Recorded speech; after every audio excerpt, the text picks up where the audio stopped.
Imagine standing on a desert hill, the sun scorching your skin, the wind whispering secrets of ancient times. Suddenly, a bush bursts into flames, but it doesn't burn. A voice, powerful, divine, calls your name. Would you answer? This is where our story begins, with a man named Moses, a fugitive turned shepherd, who's about to face the greatest challenge of his life. His journey will shake empires, free a nation, and prove that even the most unlikely heroes can change history. Are you ready to walk with him? The desert was Moses' hiding place. For years he'd been running, from his past, from the life he left behind in Egypt. Once a prince, now a shepherd, he wandered the sands of Midian, tending sheep under a relentless sun. But God had other plans. One day, as Moses led his flock across the rugged terrain of Mount Horeb, he saw something extraordinary. A bush engulfed in flames, yet untouched by destruction. His heart raced. Was this a trick of the desert heat, or something more? As he stepped closer, a voice thundered, "Moses! Moses!" His knees buckled. "Here I am," he stammered, his voice barely a whisper. The voice commanded, "Do not come closer. Remove your sandals, for you stand on holy ground." Moses obeyed, his hands trembling as he slipped off his sandals. The ground beneath him felt alive, charged with a presence he couldn't comprehend. "I am the God of your father, the God of Abraham, Isaac, and Jacob," the voice declared. Moses hid his face, overwhelmed by awe and fear. Why him? Why now? God's words came like a tidal wave. "I have seen the suffering of my people in Egypt. Their cries have reached me. I know their pain. I have come to deliver them from slavery and lead them to a land flowing with milk and honey." Moses' mind spun. The Israelites, his people, were enslaved, crushed under Pharaoh's heel. But what could he do? He was no leader, no hero, just a man with a past he'd rather forget. Yet God's command was clear. "Rise, Moses. I have chosen you to go to Pharaoh and bring my people out of Egypt. What would you do if destiny called you to face a king?" Moses hesitated, his heart heavy with doubt. "Who am I to go to Pharaoh?" he asked, his voice cracking. "I'm nobody." But God's response was unwavering. "I will be with you." Still, Moses wavered.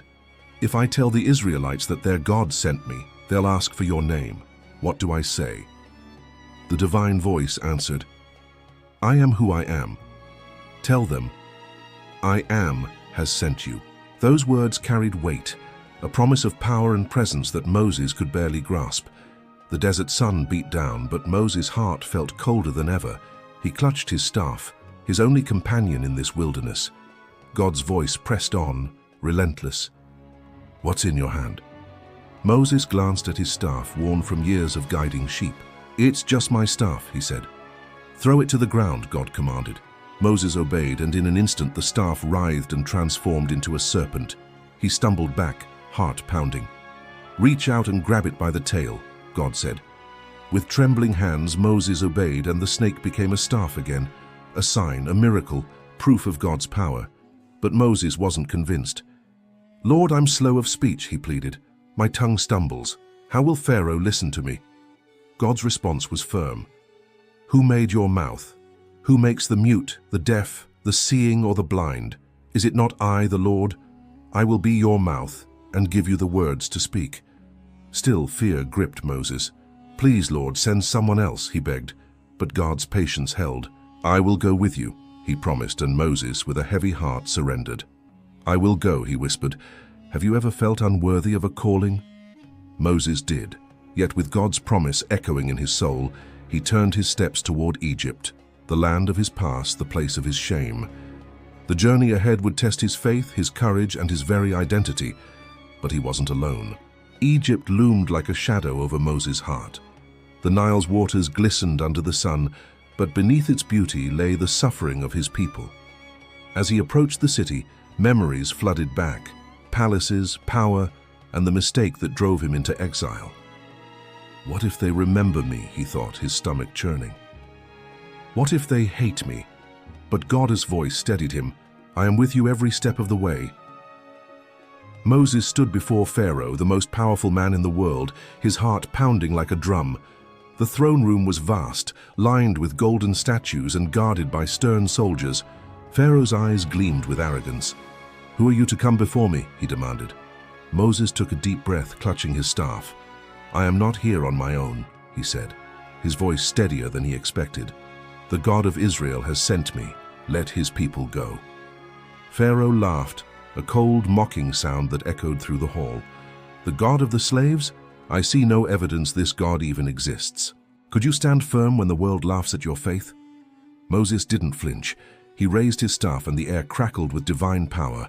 The staff hit the ground and it became a serpent, slithering toward Pharaoh's throne.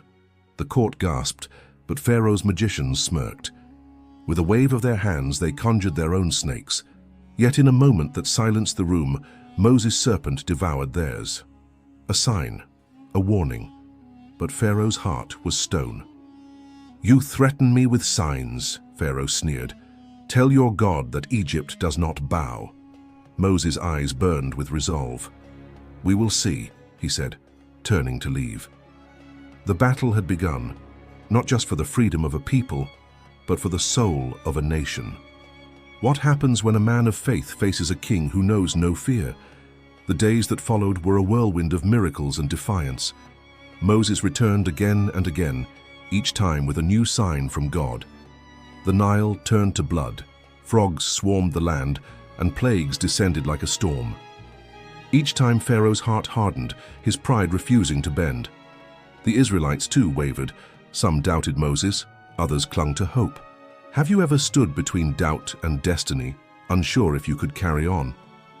Moses felt that weight, but God's promise held him steady. In the quiet moments, Moses wrestled with his fears. He was no longer just a shepherd or a fugitive. He was God's messenger, carrying the weight of a nation's freedom.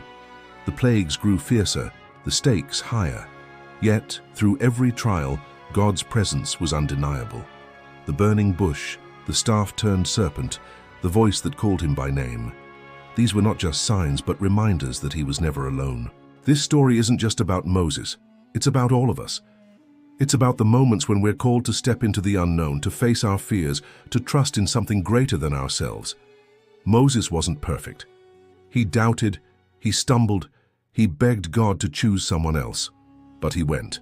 He stood before a king, spoke for a nation, and carried a promise that changed history. What's your burning bush? What's calling you to rise?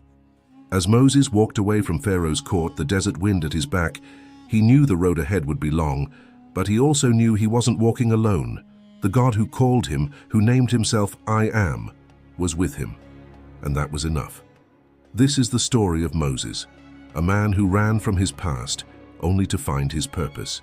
A man who faced a king, defied an empire, and led his people toward freedom. It's a story of faith, courage, and the power of answering when God calls your name. Will you answer when your time comes?